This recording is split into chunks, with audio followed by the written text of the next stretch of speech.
Hi friends, welcome to Flames to Fashion. அனைவருக்கும் இனிய தைத்திருநாள் நல்வாழ்த்துக்கள், இனிய பொங்கல் நல்வாழ்த்துக்கள். வழக்கம் போல் நான் உங்களுக்கு சொல்ல வந்த ஒரு நல்ல விஷயம். எப்பயும் நல்ல விஷயம் தான் பேசிகிட்ருக்குறோம், அதே மாதிரி இன்றைக்கி நல்ல விஷயத்தை பற்றி பேசுவோம். இன்றைக்கி நம்ம பேச போகிறது ஓவர் திங்கிங். அது என்ன ஓவர் திங்கிங் அப்படின்னாக்கா, இப்போ ஒரு விஷயம் ஒன்று நடக்குது அப்படின்னாக்க, இல்லை ஒரு விஷயம் நீங்கள் கேள்விப்படுறீங்க அப்படின்னாக்க, அதை எந்த அளவுக்கு அனலைஸ் பண்ண முடியுமோ, அதில் எந்த அளவுக்கு பாசிபிலிட்டிஸ் இருக்குதோ, எத்தனை வகையான வழியாக அந்த விஷயத்தை நம்ம பார்க்கலாமோ அத்தனை விஷயத்தையும் மண்டைக்குள்ளே போட்டு கொடைஞ்சி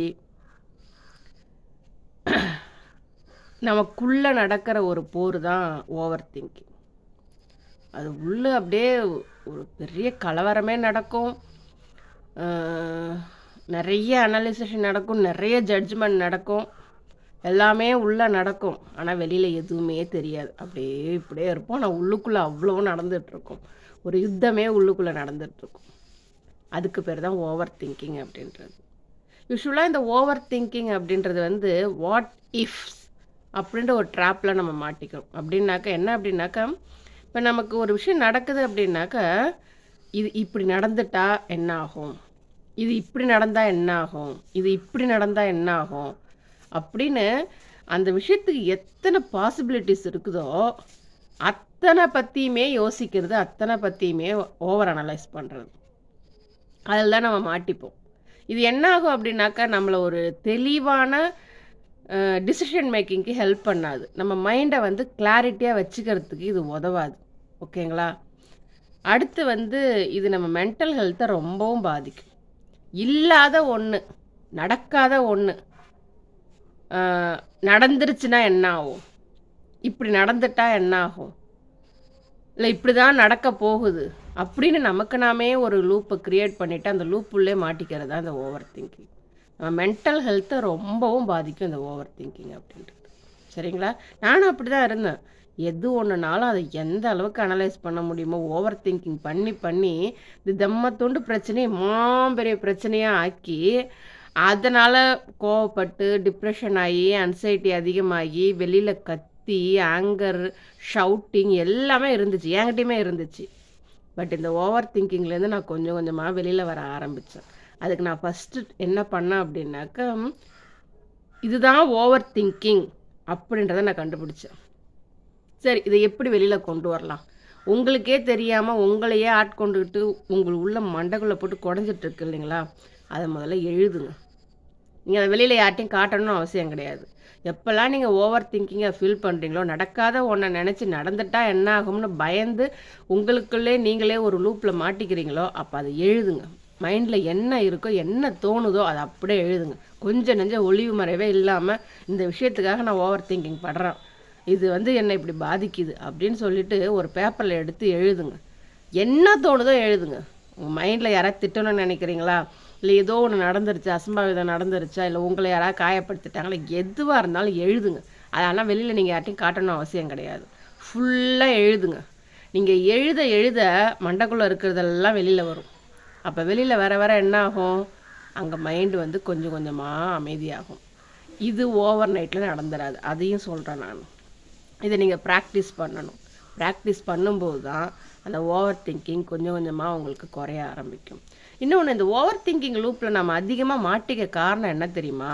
ஏதாச்சும் ஒரு நடக்குது, ஏதோ ஒரு இன்சிடென்ட் நடக்குது அப்படின்னாக்க, அதனுடைய அவுட்கம் வந்து இப்படித்தான் வரணும், நான் பிளான் பண்ணபடித்தான் வரணும் அப்படின்னு அந்த கண்ட்ரோலை நீங்கள் எடுத்துக்க நினைக்கிறீங்க. பட் ஆனால் உண்மையிலே அந்த கண்ட்ரோல் உங்கள் கையில் கிடையாது. அது உங்களுக்கு புரிய மாட்டேங்குது.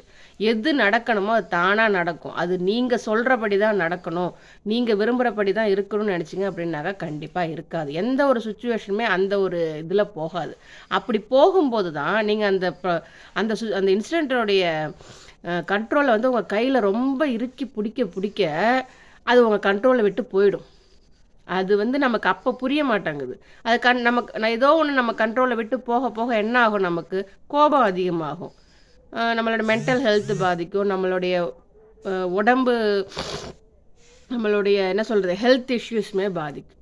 ஸோ அந்த கண்ட்ரோலை விட்டுருங்க. ஒரு விஷயம் நடக்குது அப்படின்னாக்கா அது அதன் போக்கில் நடக்கட்டும். நீங்கள் அதை கண்ட்ரோல் பண்ணணும்னு நினைக்காது. எந்த விஷயமாகட்டும், உங்கள் ஃபேமிலியிலே ஆகட்டும், உங்கள் ஹஸ்பண்டு, ஒய்ஃபு, பிள்ளைங்க, இல்லை உங்கள் வேலை செய்கிற இடத்துல நீங்கள் இப்படி தான் இருக்கணும் ஒருத்தவங்களை போய் நீங்கள் கண்ட்ரோல் பண்ண முடியாது. அதே மாதிரி இன்னொருத்தவங்க செய்கிற செயலில் நீ இந்த மாதிரி அவுட்கம் தான் வரணும் அப்படின்னு சொல்லி நீங்கள் அவளை கண்ட்ரோல் பண்ண முடியாது. சரிங்களா?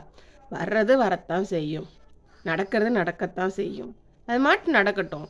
நடக்கிறப்ப பாருங்கள். அதை ஏன் நீங்கள் வந்து உங்கள் கண்ட்ரோலில் வச்சுக்கணும்னு ஏன் நினைக்கிறீங்க? நீங்கள் அப்படிங்க கண்ட்ரோலை வச்சுக்கணும்னு நினச்சிங்க அப்படின்னாக்கா உங்கள் ஓவர் திங்கிங் அதிகமாகும், உங்களுக்கு டிப்ரெஷன் அதிகமாகும். அந்த கண்ட்ரோல் உங்களை விட்டு போக போக நீங்கள் எவ்வளோதான் இழுத்து பிடிக்கணும்னு நினைக்கிறீங்களோ அது உங்களை விட்டு போயிட்டே தான் இருக்கும் அது.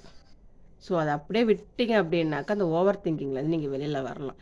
அந்த கண்ட்ரோல் பிடினா ஒரு இன்விசிபிள் த்ரெட் அது வந்து உங்களை கொக்கி போட்டு இழுத்துக்கிட்டே இருக்கும். அது உங்களுக்கு தெரியாது. நான் என்ன அது பண்ணுறேன், இது பண்ணுறேன், அப்படி பண்ணுறேன், இப்படி பண்ணுறேன், ஆனால் என்னால் இதுலேருந்து வெளியில் வரவே முடியல அப்படின்னாக்கா இது காரணம் அதுதான். நீங்கள் வந்து உங்கள் தாட்லேருந்து ஒரு இன்விசிபிள் த்ரெட்டை அந்த இன்சிடெண்ட்குள்ளே கோத்து வச்சுருக்கீங்க. அது உங்களை இழுத்துக்கிட்டே தான் இருக்கும்.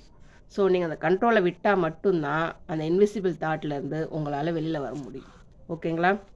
இது எப்படி ஓவர் திங்கிங் இன்னொரு இது இருக்குது. எப்படி அப்படின்னாக்கா ஒரி பண்ண தேவையில்லை. பாஸ்ட்டில் என்ன நடந்ததோ அதை பேசிக்காக வச்சு ஃப்யூச்சரில் இப்படி நடந்துட்டா என்ன ஆகும் அப்படின்னு ஒரு கதையை நீங்களாகவே உங்கள் மைண்டுக்குள்ளே கட்டிக்கணும்னு அவசியம் கிடையாது. சரிங்களா? இந்த ஓவர் திங்கிங் அப்படின்றது எல்லாருக்குமே இருக்குது. இந்த வாட் இஃப் லூப்ஸு, வாட் இஃப்ஸ்னால் இது நடந்துட்டால் என்ன ஆகுது, அந்த லூப்ஸு கண்ட்ரோல் பண்ணணும்னு நினைக்கிறது, இது வந்து இப்படி தான் இருக்கணும் அப்படின்னு ப்ரெடிக்ட் பண்ணணும்னு நினைக்கிறது, இது எல்லாமே சேர்ந்து தான் ஓவர் திங்கிங்காக மாறி உங்களை போட்டு அந்த அளவுக்கு திங்க் பண்ண வச்சு நீங்கள் வந்து உங்கள் ஹெல்த் இஷ்யூஸ் ஆகுது, மென்டல் ஹெல்த்தும் பாதிக்குது, உங்களுடைய டிசிஷன் மேக்கிங்கும் பாதிக்குது, உங்கள் மைண்டு வந்து அமைதி இல்லாமல் இருக்கிறதுக்கு காரணம் இதுதான். சரிங்களா? ஸோ ஓவர் திங்கிங்லேருந்து வெளியில் வாங்க. கண்டிப்பாக உங்கள் மைண்டு நல்ல கிளாரிட்டியோடு இருக்கும். இதுலேருந்து வர்றதுக்கு இன்னொரு விஷயம் என்ன அப்படின்னாக்கா,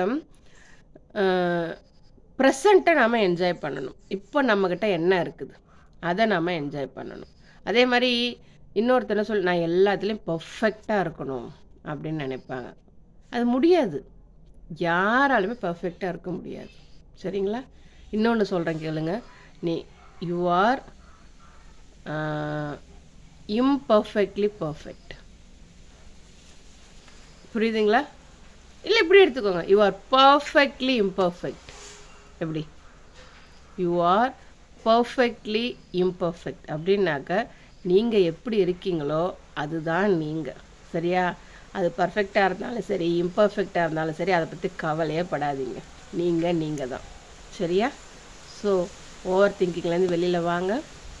நீங்கள் உங்கள் மைண்டை கிளாரிஃபையோடு வச்சுக்கோங்க.